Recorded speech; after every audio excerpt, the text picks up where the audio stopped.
저희가 이제 5월 중순으로 접어들고 있는데 지난 4월 초에 민주당으로서는 참으로 뼈아픈 재보선 대패가 있었습니다. 서울과 부산에서 굉장히 큰 패배를 해서 당으로서는 큰 충격에 빠져 있고 여러 가지 되살릴 방안을 지금 굉장히 목도하고 있을 텐데 왜 졌다고 보시는지와 이 영향이 내년 3월 대선까지 갈 건지 그걸 어떻게 생각하고 계십니까? 그 서울시장, 부산이나 보궐선거는 예견된 결과였다고 생각합니다. 우리가 사실 조국 장관에 대한 문제, 추미애 장관에 대한 문제, LH 문제 이런 문제가 우리 민주당의 많은 사람이 생각하는 것과 중도 입장에서 생각하는 사람과 굉장히 그 차이가 있었던 것이기 때문에 나름대로 심판을 받았다. 그 심판에 대해서는 입이 10개라도 할 말이 없고 겸허히 받아들여야 된다. 그런 말씀을 드리고요. 서울시장, 부산에서 보궐선거 패배가 대선까지 영향을 주지 않는다고 단정할 수 없습니다. 저는 상당한 영향을 준다고 생각합니다. 달리 말씀드리면 서울시장과 부산시장의 보궐선거에 어떤 민심을 다시 돌아간 민심을 다시 찾기 위해서는 정말 뼈를 깎는 성찰이 필요하다. 뭐가 국민의 마음인지, 젊은 사람이 생각하는 공정이 무엇인지, 정의가 무엇인지, 왜 젊은 사람이 이 세상에서 그렇게 절망하는지 이런 문제에 뚜렷한 답을 제시하고 그런 방향을 가지 않는다면 서울시장과 부산시 보궐선거의 패배가 대선까지 이어갈 수도 있다고 생각합니다. 그만치 아까 말씀드린 대로 뼈를 깎는 각오가 필요하다. 진정한 성찰이 필요하다고 생각을 합니다. 예, 굉장히 큰 경각심을 안고 가야 된다는 말씀이신 것 같고 지난 재보선에서 이른바 MZ세대로 불리는 2030 세대 특히 다른 세대에서도 졌지만 2030 세대에서 굉장히 큰 격차가 벌어졌기 때문에 왜 그런 것인지 이 젊은 청년 세대들의 표심을 잡기 위해서는 어떤 노력이 필요할까요? 저는 정말 그 부분이 뼈저리다고 생각합니다. 아마 조국 장관이 계실 때 같은데요. 서울의 그 많은 대학에서 대자보에 우리 민주당과 우리 정부를 비판하는 대자보가 붙었었습니다. 저는 사실 그 당시에 우리 젊은 분들의 그 정서를 우리가 읽었어야 된다 그랬는데 거기에 대해서 약간 무감각하게 불행고탄에 편인다고 생각하는데요. 젊은 사람은 두 가지입니다. 공정하지 않다는 거예요. 우리가 판단할 때는 공정하지 않은데 공정하다고 생각하고 주장하려니까 더 화가 나는 거 아니겠습니까? 여기에 대한 분노가 있죠. 청년이 또 분노합니다. 예컨대 청년들의 실업률이 정부가 발표가 한 10% 정도 이래지만 사실상의 실업률은 25%입니다. 대한민국 전체 실업자의 3분의 1을 차지하는 게 청년들 실업이거든요. 이 청년들 분노할 수밖에 없는 거예요. 공정하지도 않죠. 서울시 평균 아파트 매매가가 11억 정도인데 내가 아무리 열심히 해본들 이 아파트를 살 수 있겠느냐? 살 집 있겠느냐? 이런 현실에 굉장히 절망하고 희망이 없다는 것에서 분노할 수밖에 없는데 이런 문제를 풀어야 됩니다. 어떤 청년 일자리를 어떻게 창출할 것인지 또 청년 주택 문제를 어떻게 해결할 것인지 어떻게 공정한 사회를 만들어서 저희 청년들이 공감할 것인지 이런 문제를 풀어내지 않으면 나간 이 청년들이 그 마음을 다시 얻을 수 없다고 생각하고 정말 뼈저리게 반성해야 된다고 생각합니다. 그 말씀하신 여러 가지 문제점에 대해서 사선과 충남도지사로의 경험을 가지고 풀어낼 수 있다는 자신감을 지금 말씀하시는 거죠? 뭐 100% 자신감은 하지만 저는 그 길이 어느 정도 충청남도에서 제시하고 있다고 생각합니다. 예컨대 청년 주택 문제가 심각하지 않습니까? 청년들은 살 집 있어야 결혼을 하고 살 집 있어야 애를 출산해서 기를 게 아니겠습니까? 근데 서울의 아파트 평균 매매가를 보세요. 전세가를 보세요. 도저히 가망이 없는 거예요. 근데 충청남도 예를 들어서 이런 겁니다.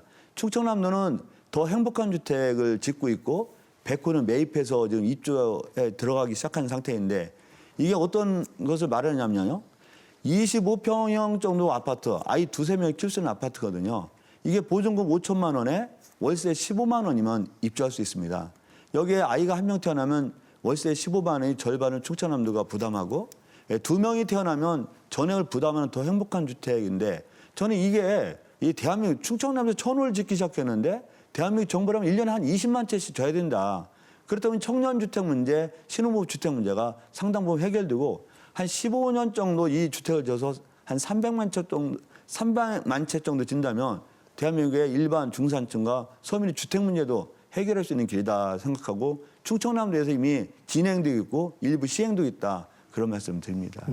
이번 서울과 부산 재보선 참패의 원인 중에 여러 가지가 있지만 사실 LH 사태로 촉발된 부동산 내간이 터졌다 이렇게 보시고 말씀하신 청년 세대의 그 실망과 절망과 분노가 표출된 표심이라고 이렇게 해석을 하는 영향 요인 분석을 그렇게 하는 것 같습니다. 지금 말씀하신 거 포함해서 광역단체장으로서 할 수 있는 권한과 역할이 있지만 역시 중앙정부인 기재부와 국토부의 협조와 지원 없이는 부동산 안정화라든가 집값 잡는다는 게 한계도 있어 보이는데 그리고 충남 도내에 있는 이 공무원들, 관료들과 함께 일하면서도 실천력을 추동하기 위해서 어떤 노력들이 필요할지 대통령이라면 사실은 내년까지도 부동산이 가장 중요한 이슈로 지금 읽혀지는데요. 그렇습니다.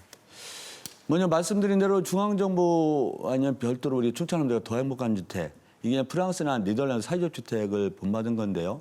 이런 그 더불어 더 행복한 주택을 통해서 주택 문제를 해결하는데 지방자치단체가 나름대로 여유와 강한 실천력을 갖고 있다면 충분히 해결할 수, 일단은 해결되는 거예요. 그런데 충청남도에서 다 해결할 수도 없지만 지방정부는 일정한 재원상의 한계가 있거든요. 그래서 이 문제는 중앙정부 차원에서 풀어야 된다라는 말씀을 드리고요. 충청남도 일정한 재정상 한계이기 때문에 뭐 1년에 1,000원씩 짓기도 굉장히 바쁩니다. 그리고 중앙정부는 재정의 탄력성 내지 여러 가지 재정 규모를 볼 때 20만 채를 준다 해도 결단만 있으면 가능한 거 아니겠습니까? 이런 거라든지. 그래서 충청남도 같은 경우는 농민, 어민, 임업인에 대해서 수당제도를 작년에 도입해서 지급하고 있거든요. 이 문제도 충청남도가 지속적으로 이 문제 담당하기에 굉장히 재정상 한계가 있을 거예요. 이건 중앙정부에서 우리 채택이 돼야 된다. 그러니까 이번에 예를 들어서 오세훈 시장님께서 유치원 무상급식을 말씀하시잖아요. 근데 충청남도 같은 경우는 이미 2019년부터 유치원 무상급식과 더불어 우리가 고등학교 3학년까지 100% 무상급식, 무상교육을 2019년부터 시행하고 있단 말이죠. 이런 건데 이런 무상급식도 충남의 지방자치 재정만으로 지속적으로 연장하는 것은 굉장히 쉽지 않단 말이에요. 이런 걸 중앙정부에서 전국화하는 사업을 만들어야 된다. 그런 말씀을 드리고요. 우리가 이제 지방정부에서는 가장 커다란 문제가요. 사업은 많고 일거리는 많고 직접 돈을 써야 되는데 국세와 지방세 비율이 안타깝게도 77대 한 33% 정도입니다. 근데 실제로 지방정부에 쓰는 게 한 57% 넘거든요. 나머지 돈을 다 써야 돼요. 그러니까 이제 중앙정부에 매달릴 수밖에 없고 경우에 따라서는 반드시 필요하지 않은 부분도 이왕 타 쓰는 것 때문에 써야 되는 경우가 꽤 있는데 이제 국세와 지방세 비율을 각각의 7대3 또 중장기적으로는 6대4 정도로 이 배분이 됐을 때 지방정부가 마음 놓고 그 지역의 특성에 맞는 사업을 진행할 수 있다고 생각하죠. 근데 궁금한 게요, 지사님. 지금 역대 처음으로 여권 민주당에게 180석을 몰아줬고요. 그 후배 되시는 초선 재선도 있을 테고 사선, 오선, 육선까지 있을 텐데 그 뜻이 있다면 입법부에서 이제 조세에 관한 그 입법 권한이 있어서 지금 정도의 7대3과 6대4로 입법이 있어야 되는 것 아니냐라는 궁금증이 생기는데 어떻습니까? 물론 그 점에 공감하시는 분들이 굉장히 많을 겁니다. 다만 우리가 중앙정부가 뭐 중앙정부 이기주의 뭐 그런 차원은 아니지만 일단 중앙정부가 뭔가 재정을 꽉 쥐고 있는 게 있어요. 실질적으로. 행정부의 입장은 그렇더라도 입법부가 법으로 정하면 될 텐데요. 이제 법으로 정하는 것도 있지만 사실은 행정부가 먼저 제안하고 동의하지 않으면 안 될 수 있는 게 굉장히 많죠. 또 지방정부와 이제 중앙정부, 국회의원님들이 계시지만 말씀드린 중앙정부에 우리 대한민국 국회의원 중에서 일단 서울, 인천, 경기도에 국회의원들이 얼마나 많으셔요. 한 100여 분이 넘지 않습니까? 여기 비례대표 한 그 47명이 비례대표인데 반 정도가 되죠. 이분들은 사실 거의 비례대표는 대전에서 사회활동을 하고 시민단체 활동해서 국회의원 되는 경우가 많지 않습니다. 이건 부산, 대구도 마찬가지거든요. 그러니까 비례대표 47분도 실질적으로 어떤 수도권과 중앙의 많은 그 관점에서 우리 국회를 바라보고 그런 입법을 바라볼 수밖에 없는 거죠. 그래서 우리 문재인 대통령께서 실제로 공약사항이 7대3으로 가고 나중에 6대4로 가자고 그랬는데 그게 많이 노력은 하시지만 현실적으로 굉장히 더디죠.